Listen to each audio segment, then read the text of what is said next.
Hello, everyone. One of the most important focus areas at the World Investor Week 2022 is sustainable finance. Closely linked to that are ESG and climate risks that have grown pertinent over the past decade with increased frequency of natural disasters. Thanks to the India International Exchange for inviting my views.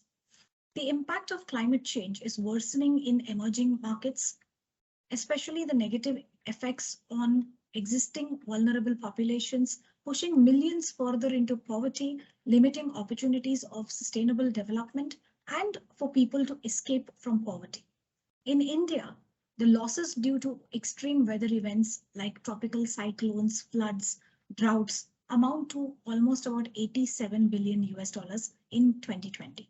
Inaction costs for India is in the tune of 35 trillion US dollars in economic potential over the next 50 years. Therefore, accessing capital to fuel sustainable projects and towards low carbon transition, all this becomes a super priority. The International Financial Services Center, or the IFSC, is uniquely placed to mobilize the trillions of dollars that are required and serve as a gateway into India to accelerate sustainable finance. To enhance the role of the IFSC, there are 3 or 4 action areas that are key. First, there is enough evidence to show how certain sectors like renewable energy have evolved with flows of long-term capital on the back of conducive policies. Similarly, robust policies at the IFSC that can provide market standardization and a level playing field are very, very critical. Pioneering financial product development backed by strong guarantees and credit enhancements would also add the alpha in bringing in capital.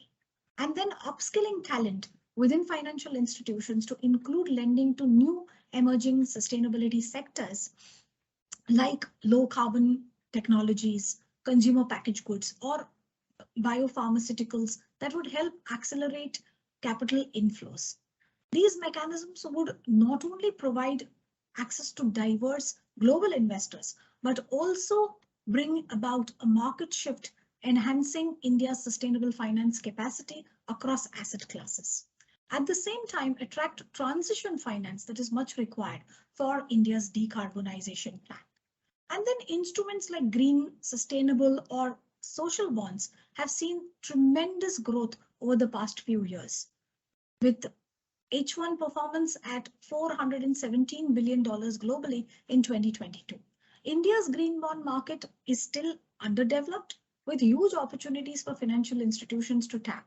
For IFSC to truly become the sustainable finance hub and to see the uptake of financial products like green or sustainability bonds, a comprehensive taxonomy backed by robust disclosures becomes a priority.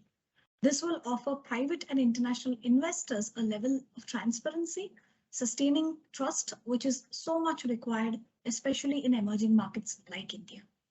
The IFSC regulator had appointed an expert committee of sustainable finance, of which I was a part of, and we provided some recommendations to enhance capital flows towards sustainable development.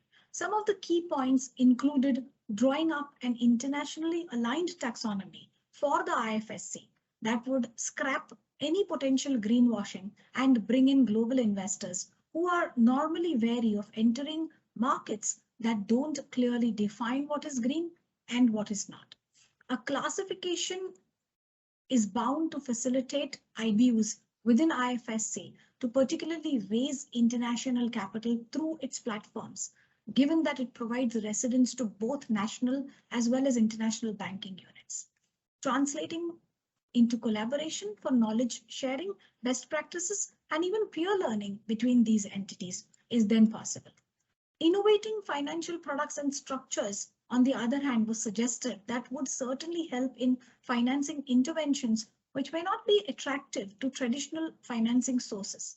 Sustainability-linked products, blended finance structures, and pooled green or sustainable investments are some examples.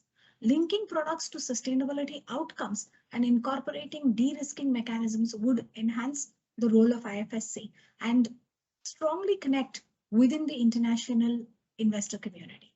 Finally, as mentioned earlier, The nascent understanding of climate risks is probably one of the most underrated challenges in attracting capital towards these sectors. Therefore, skill enhancement at institutional level within the IFSC would diversify skill sets and create an existing knowledge towards ESG and climate risk, also be able to provide opportunities assessment.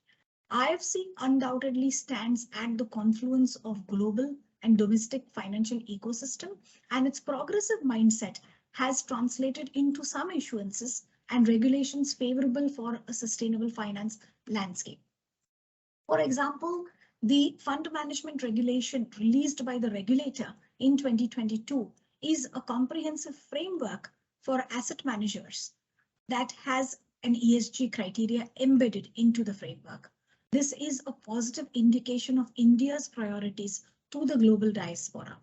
This supported by Greenfield Smart City with state-of-the-art infrastructure and integrated development, competitiveness through tax breaks, and exchanges that have strategic alliances for dual listing, the IFSC emerges as a very attractive jurisdiction to raise sustainable or green capital.